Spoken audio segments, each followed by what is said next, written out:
大家好，今晚和伯多祿保祿一起過復活期，咁我哋讀到宗徒大事錄嘅第17章，好開心請到今年剛剛洗禮嘅巧兒為我哋讀呢個第17章嘅。巧兒，我哋做個開始祈禱先啦。好，唔該晒。仁愛無限嘅天父，感謝你令到現今嘅世界科技咁發達啦，令到我哋可以隨時隨地咁樣追隨天主你嘅聖言，更加容易學習跟隨基督嘅道路同真理。就等我哋今晚繼續聽取宗徒嘅教誨，跟隨伯多祿保祿一起過復活節。我們的天父，願你的名受顯揚，願你的國來臨，願你的旨意奉行在人間，如同在天上。求你今天賞給我們日用的食糧，求你寬恕我們的罪過，如同我們寬恕別人一樣。不要讓我們陷於誘惑，但救我們免於兇惡。阿們。因父及子及聖神之名，阿們。好啊，咁我哋咧第17章啦，就係保祿嘅事錄啦，呢個大家都知噶啦。咁我都要讀一次啦，就係宗徒大事錄第1章第8節，係研讀宗徒大事錄嘅鎖匙。當聖神降臨於你們身上時，你們將充滿聖神的德能，要在耶路撒冷及全猶太和撒瑪利亞，並直到地極為我作證人。咁其實呢個就係宗徒大事錄就係路加福音嘅延續啦，亦被譽為咧聖神嘅福音。咁呢個大事錄入邊分3個部分啦，1至5章我哋之前讀過晒噶啦，係教會喺耶路撒冷啦。第2部分就係第6章至第15章，我哋剛剛讀完嘅，包括有斯德望嘅殉道啊、腓利伯嘅傳教啊、保祿嘅歸依啊，同埋保祿第一次嘅傳教旅程，同埋第15章嘅耶路撒冷宗徒會議。而第3部分咧，已邁向全世界啦。咁而家咧，我哋係第17章啦。我哋今日讀第17章咧，就主要咧都係講佢第2次嘅傳教嘅旅程嘅。咁呢個保祿嘅生平表咧，我哋每一次都會 show 出嚟俾大家睇啦。咁我哋係可以好集中睇嘅就係保祿嘅第41至44歲，佢41至44歲第2次傳教啦。就係其實第15章至到第18章嘅，後邊嘅我哋慢慢讀到，我哋再同大家介紹。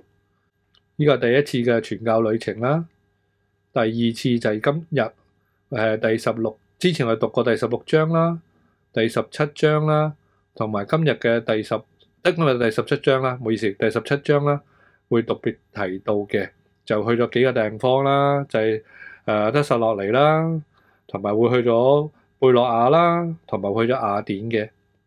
好啦，咁第17章咧，其實咧有4個段落嘅喎。頭先講咗啦，就係保祿喺得撒洛尼傳教，同埋跟住就去咗貝洛亞嗰度講道，跟住南下去咗雅典，同埋喺個阿勒約伯哥講道嘅。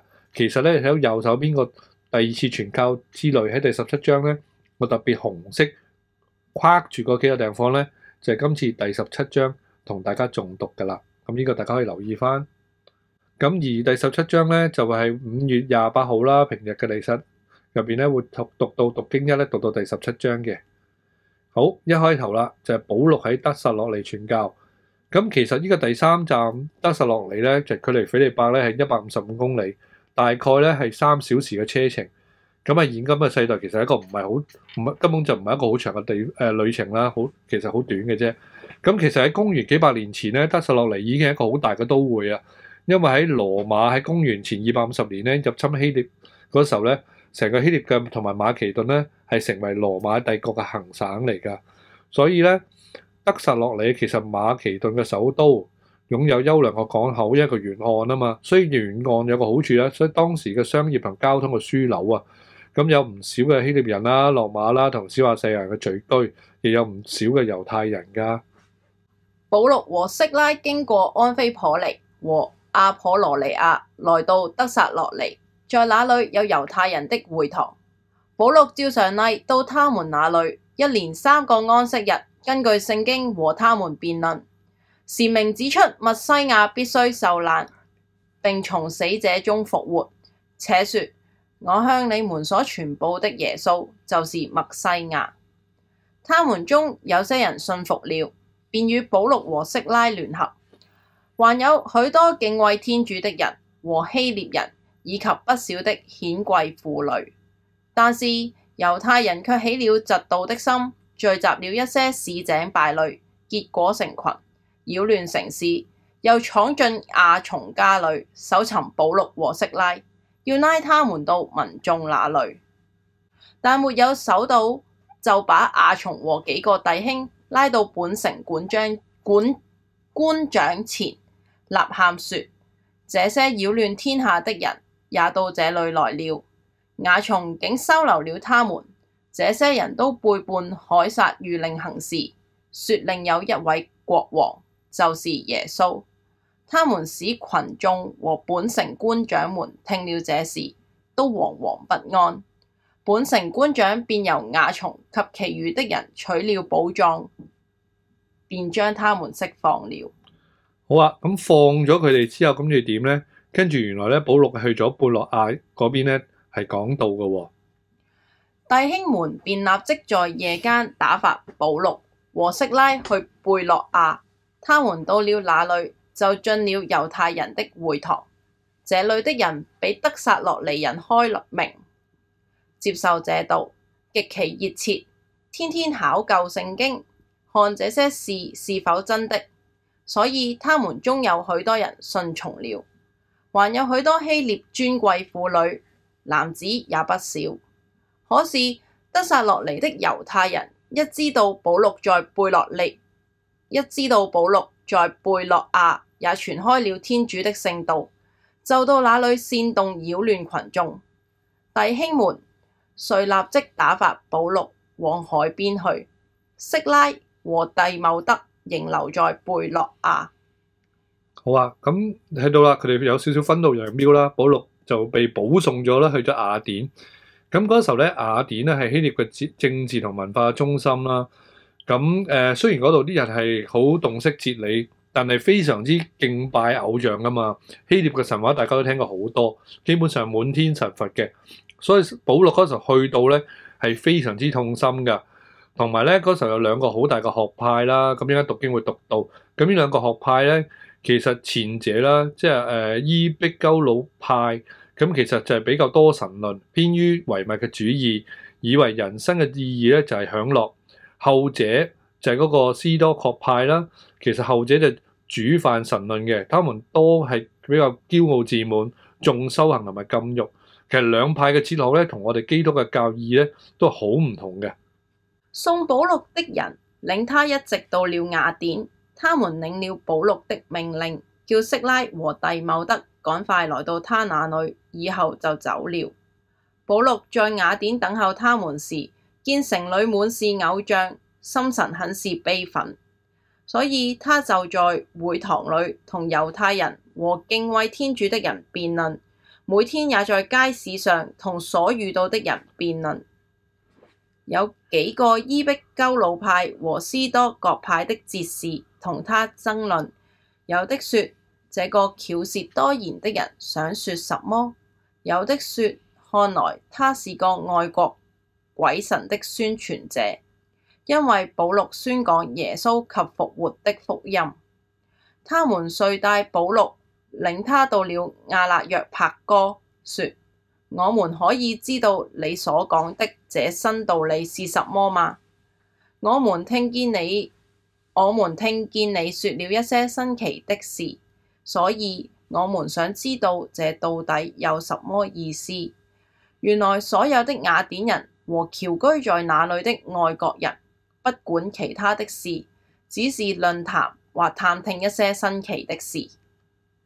好啊，咁留意翻喎，其實咧點解要領佢去個亞勒約帕哥咧？其實亞勒約帕哥咧，其實喺嗰時候咧係雅典最高嘅法院所在地，所以咧其實呢一次咧擺到明咧就係一次同佢喺度 battle，即係大家咧要喺度一齊辯論，去一個雅典即係最高法院辯論嘅地方，係去同佢哋一齊去討論呢個佢哋認為嘅啱與唔啱嘅事啦。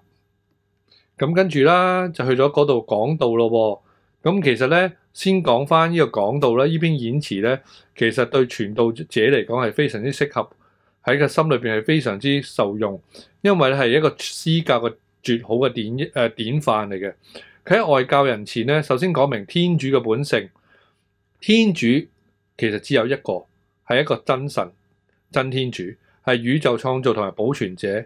然後講人嘅地位咯，以及人對天主係絕對有依屬性嘅，因此人有敬禮天主嘅義務。咁會勉勵聽眾咧，要準備等候基督嘅再來。呢個係眾人嘅審判主。咁其實呢句好明顯啫，就係保羅咧引用咗一個希臘詩人嘅神話，詩人嘅話啦。但係呢句話上面加咗個更深層嘅意義。頭先講過就係原來我們也是他的子孫啊嘛，即賢人不但是要照天主嘅肖像所做，我哋創世記讀過啦，天主出咗個口氣，我哋有天主嘅氣息，並且因此係有救贖嘅恩寵，還提高咗人嘅地位，與天主嘅密切結合，成為天主嘅兒女。所以同希臘嘅神話滿天神佛係好唔同嘅。保祿遂即站在阿勒約帕哥當中說：眾位雅典人，我看你們在各方面都更敬畏神明，因為我行經各處，細看你們所敬之物，也見到一座祭壇，上面寫着給未識之神。現在我就將你們所敬拜而不認識的這位傳告給你們。創造宇宙及其中萬物的天主，既是天地的主宰，就不住人手所建的殿宇，也不受人手的侍候，好像需要什麼似的，而是他將生命、呼吸和一切賞給了眾人。他由一個人造了全人類，使他們住在全地面上，給他們立定了年限和他們所居處的疆界。如他們尋求天主，或者可以摸索而找到他，其實他離我們每人並不遠，因為我們生活、行動、存在都在他內。正如你們的某些詩人說的，原來我們也是他的子孫。我們既是天主的子孫，就不該想神就像由人的藝術及思想所製的金銀石刻的東西一樣。天主對那愚昧無知的時代原不深究，如今卻傳諭各處的人都要悔改，因為他已定了一個日期，要由他所立定的人按正義審判天下。他為給眾人一個可信的憑據，就叫這人從死者中復活了。如他們一聽見死人復活，有的譏笑，有的卻說：關於這事，我們後來再聽你吧。這樣，保祿便從他們當中出去了。可是也有幾個人依附保祿而順從了，其中有阿勒約帕哥的官員狄約尼削和一個名叫達瑪尼的婦人，同他們一起順從的，還有其他一些人。嗱，我哋讀咗34節啦，留意32節嗰句喎，關於這事，我們後來再聽你吧。依句咧，其實我哋現世人成日都講啊，呢啲嘢遲啲先講啦，即係擺明咧，其實就唔啱聽嘅。好啊，咁我哋去翻咧個目錄嗰度啦。好，咁我哋好快回顧一下啦。保祿喺得撒洛尼嗰度傳教啦，因為佢離開咗庇利伯去到得撒洛尼咧，喺嗰度咧繼續宣揚基督嘅福音啦，幫助咗好多人去信主。除咗猶太人之外咧，有好多親近猶太教嘅外邦人同埋一啲尊貴嘅婦女都受到，所以保祿咧係受到外邦人嘅擁戴，但係同時間咧亦遇到咧猶太人嘅攻擊，因為嘅嫉妒保祿嘅福傳成功咧，掀起咗一次咧首部中途嘅暴亂㗎，所以猶太人嘅在呢個地方長官面前咧係指控保祿，話佢擾亂天下啦，同埋宣告另一個君主嘅。咁呢件事就喺個得撒洛尼傳教度發生啦。亦因為咁咧，所以咧佢哋要逃到去貝洛亞啦。咁喺貝洛亞嗰邊咧得到正面嘅回應，唔單止冇受到迫害啦，更發覺當地人咧係滿懷熱心、善於思考、中意讀聖經，好多人信咗主。但係同時間咧，嗰班得撒洛尼嘅猶太人咧又追到嚟咧，繼續慫恿群眾去騷亂、擾亂。咁咧，於是信徒馬上咧將保祿送到雅典，但係色拉同埋弟茂德咧就留翻喺度嘅喎。所以當保祿一個人去到雅典嗰時候咧，獨自講道啊，咁見到滿天神佛，滿天希臘嘅神像。咁呢個其實你睇下保祿心入邊嘅心情係不是味兒㗎。雅典人又中意辯論喎，佢同兩派嘅哲學士爭論啦。結果講下咧就被邀請到要去個阿勒約帕哥，即係頭先講雅典嘅法院最高法院嘅地方。咁呢個保祿咧就以個未識之神作為個祭壇嘅引子啦，將真神介紹翻俾當地嘅雅典人，當場嘅雅典人。但係嗰班人一聽到死人復活咧就譏笑，因為佢哋相信嘅希臘嘅神話。當然有好多人表示唔願意再聽落去。你遲啲先講啦呢啲嘢。但係只有幾個人嘅信從喺福傳上邊咧嘅結果係咪強差人意？咁呢個係一個問號嚟嘅。但係有時我哋都可以從另一面睇到咧，每一次保祿都同樣保持住一個非常之迫切嘅希望，同埋盡佢最大嘅努力去宣揚福音，去外邦人宣教。其實調翻轉喺現今社會，就等於我哋做人做事一樣啦。我哋自己做好咗基督徒嘅本分，為天主作證。呢個就係宗徒大事錄嘅其中一個提到嘅鎖匙。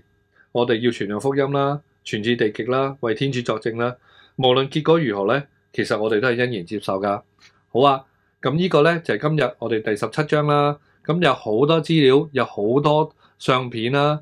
提到一啲頭先見到一堆唔同嘅聖堂啊，諸如此類，同埋地圖。咁都建議翻大家下載翻個 PDF，慢慢誦讀研究啦。我哋可以做個結束祈禱啊！慈悲為懷嘅天父，感謝你讓我哋有機會同大家同咁多位嘅弟兄姊妹一齊重溫你嘅聖言啦，洗滌我哋嘅心靈。